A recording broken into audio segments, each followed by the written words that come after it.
बताएं जैन साहब, आपका पसंदीदा शेयर आज के लिए।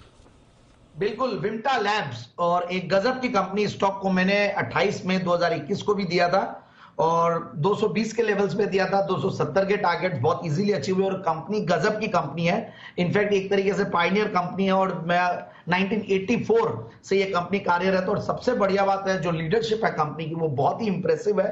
डॉक्टर वासी रेड्डी जो अभी नॉन एग्जीक्यूटिव चेयरमैन है, फाउंडर है इस कंपनी के, उनको सीआरओ का एक तरीके से फादर माना जाता है। इंडस्ट्री का सीआरओ मतलब कॉन्ट्रैक्ट रिसर्च ऑर्गेनाइजेशन। तो इस तरह की कंपनी, और प्लस ये कंपनी देखिए नॉर्मल ये डायग्नोस्टिक सेंटर वाली कंपनी नहीं है, ये फूड एंड ड्रग्स को टेस्ट करती है। और ये डॉक्टर वासी रेड्डी साहब जो है वो सेंट्रल एडवाइजरी कमेटी है जो फसाई जो बहुत ज्यादा इंपॉर्टेंट एक ऑर्गेनाइजेशन। आजकल कोई भी जगह हम देखते हैं उसकी, रेस्टोरेंट जाते हैं, ये जाते हैं, सब जगह हम लोग, और कोई भी फूड का अगर पैकेट देखते हैं तो इन्हीं की सर्टिफिकेशन की जरूरत होती है। Food and safety standards organization है ये, अथॉरिटी ऑफ इंडिया।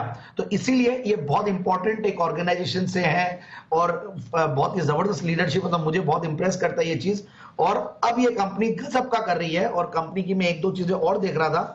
कंपनी की एक सब्सिडियरी एमटेक लेबोरेटरीज जो इनकी होली ओन्ड सब्सिडियरी है, उनकी पहली लैब है जिनको एनएबीएल एक्रेडिटेशन मिले। एनएबीएल एक ऐसी संस्था है जो एक्रेडिट करती है जो भी ये डायग्नोस्टिक सेंटर्स आते हैं उनको, तो फिजिकल सिक्योरिटी प्रोडक्ट्स की। तो ओवरऑल फंडामेंटल्स बैकग्राउंड तो जबरदस्त ही है, फंडामेंटल्स भी बहुत बढ़िया है। और ये फूड एंड ड्रग्स के अलावा और भी क्लिनिकल प्री क्लिनिकल सर्विसेज देती है अपने लाइफ साइंस इंडस्ट्रीज के लिए और बेवरेजेस इंडस्ट्री के लिए, एनवायरमेंटल सर्विसेज भी देती है।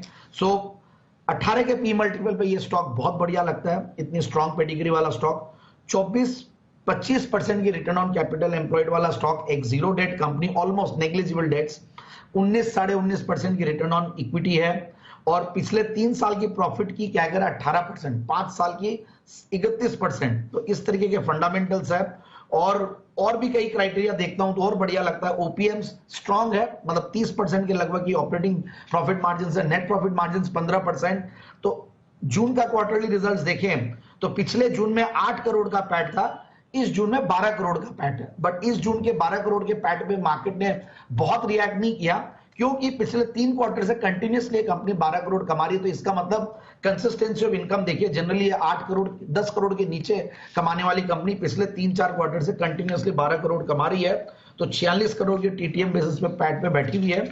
और मैं अगर शेयर होल्डिंग पैटर्न और ये देखूं तो इसमें डीआईआईज ने रिसेंटली 2% के लगभग होल्डिंग एक्वायर की है। सितंबर 2021 से डीआईआईज के नजरों में भी ये स्टॉक आया और पब्लिक शेयर होल्डिंग में भी कुछ रिनाउंड नेम्स एंटर्ड वो हैं। और ओवरऑल प्रोमोटर्स की शेयर होल्डिंग और ये सब को देखता हूं तो और कॉन्फिडेंस आता है। तो मुझे लगता है कि स्टॉक को इन लेवल्स पे लें और 450 का पहले ये हाइज बनाया हुआ है, वापस से जो मैं टारगेट दे रहा हूं अपने पिछले हाइज को छुएगा ये 450 के टारगेट के लिए स्टॉक को खरीदिए। तो ये है आपके लिए राय इस वक्त विम्टा लैब पर 450 रुपए तक के टारगेट के लिए खरीदारी करने की जैन साहब की तरफ से राय आती हुई दिख